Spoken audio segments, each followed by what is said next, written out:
Жаңылықтар маалымат программасын Оштығының түз эфирінде баштайбыз. Студияда мен Айғаныш Тұратбек қызы, құтман күніңіздер менен. Чүйді аялды тоноого шектүү жаран кармалды. Бул тууралуу Чүй облустук милициясынан билдирет.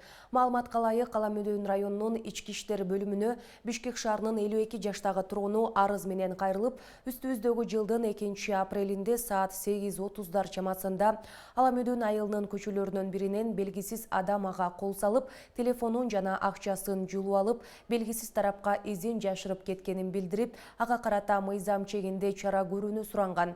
Аталган факт боюнча сотко чейинки териштирүүлөр башталган. Жүргүзүлгөн ыкчам иликтөө иш-чараларынын алкагында кылмышка шектүү катары 30 жаштагы Чүй облусунун тургуну аныкталган.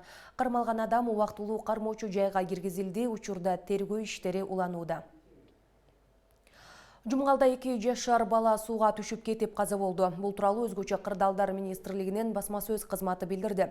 Маалыматка ылайык, Жумгал районунун Чайек айылында Жумгал суусуна 2020 жылы туулган эркек бала түшүп кеткен. Жерине издөө иштерин жүргүзүү үчүн Жумгал райондук номер 43 өзгөчө Кырдаалдар башкармалыгынан 9 куткаруучу, милициянын 8 кызматкери, жергиликтүү тургундардан 10 киши тартылып, баланын жансыз денеси табылып, туугандарына өткөрүлүп берилди. Кыргызстанда 40 суткада 15 өрт кырсыгы катталды. Бул тууралуу өзгөчө Кырдаалдар министрлигинин басма сөз кызматы билдирди. Өрткө каршы жана куткаруу кызматынын маалыматы боюнча, Баткен облусунда 3, Ысык Көл облусунда 4, Чүй облусунда 2, Талас облусунда 1, Нарын облусунда 2, Ош облусунда 1, Жалал Абад облусунда 2 өрт кырсыгы катталып, аларды өчүрүүгө 15 бөлүм тартылган. Бишкекте көз карандысыз мамлекеттердин шериктештиги мүчө мамлекеттердин чек ара кызматтарынын башчыларынын 6-чы аймактык кеңешмеси болуп өттү. Бул туурасында Коопсуздук комитетинин чек ара кызматы билдирди. Маалыматка ылайык, аймактык форумга шериктештикке кирген 5 мамлекеттин чек ара ведомстволорунун Казакстан, Кыргызстан, Россия, Тажикстан, Өзбекстан, ошондой эле чек ара аскерлеринин командачылар кеңешинин координациялык кызматтары катышты. Жолугушуунун жүрүшүндө шериктештикке мүчө мамлекеттердин Борбордук Азия чөлкөмүнүн тышкы чек араларында чек ара коопсуздугуна коркунуч туудурган негизги маселелер жана коркунучтар, Кырдаалдын Афганистан багытындагы өнүгүү тенденциялары каралды. Жана чек ара коопсуздук системасын мындан ары биргелешип бекемдөө боюнча чаралар талкууланды.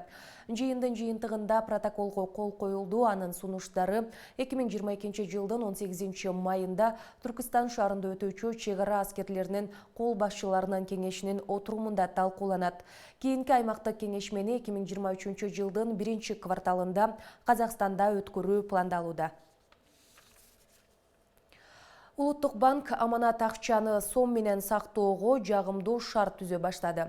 Өткөн жылдын апрелинен тарта карасак, Кыргызстанда эсептик ставка 2 эсеге 6,5%дан 14%га чейин өскөн.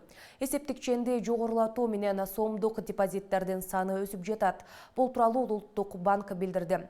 10 мартта Улуттук банктын эсептик ставкасы 10-дон 14%га чейин жогорулады.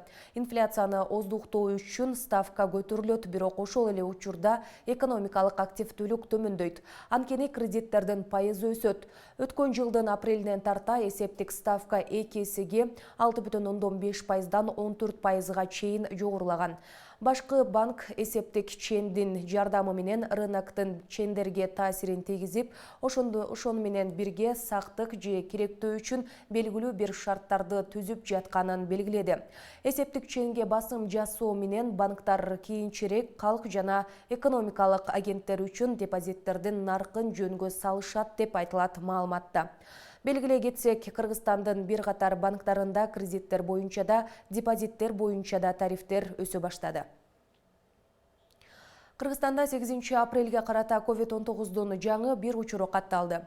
Бул тууралуу Саламаттык сактоо министрлигинин басма сөз кызматы билдирет. Маалыматка ылайык, коронавирустун жаңы учуру Чүй облусунда катталган. Ал эми акыркы суткада 9 адам илдеттен сакайып чыгып, каза болгондор катталган жок. Бүгүнкү күндө стационарларда коронавирустан 90 бейтап, амбулатордук түрдө 19 адам дарыланууда.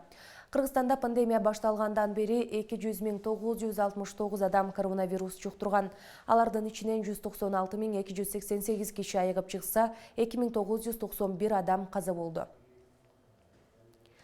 8 апрелден 10 апрелге чейин күтүлүп жаткан жаан-чачынга байланыштуу өлкөнүн түштүк аймагында сел жүрүшү мүмкүн. Бул тууралуу Өзгөчө кырдаалдар министрлигинин басма сөз кызматы билдирди. Маалыматка ылайык, температуранын жогорулашына жана күтүлүп жаткан жаан-чачынга байланыштуу Ош, Жалал Абад жана Баткен облустарында дарыялардагы суунун деңгээли көтөрүлүшү, тоолуу жана тоо этектериндеги райондорунда сел жүрүшү мүмкүн. Саат 11:00 алынган кабарлар мына ушулар болду. Сиздер менен кайрадан 13:00 түз эфирде жолугабыз. Саламатта калыңыздар.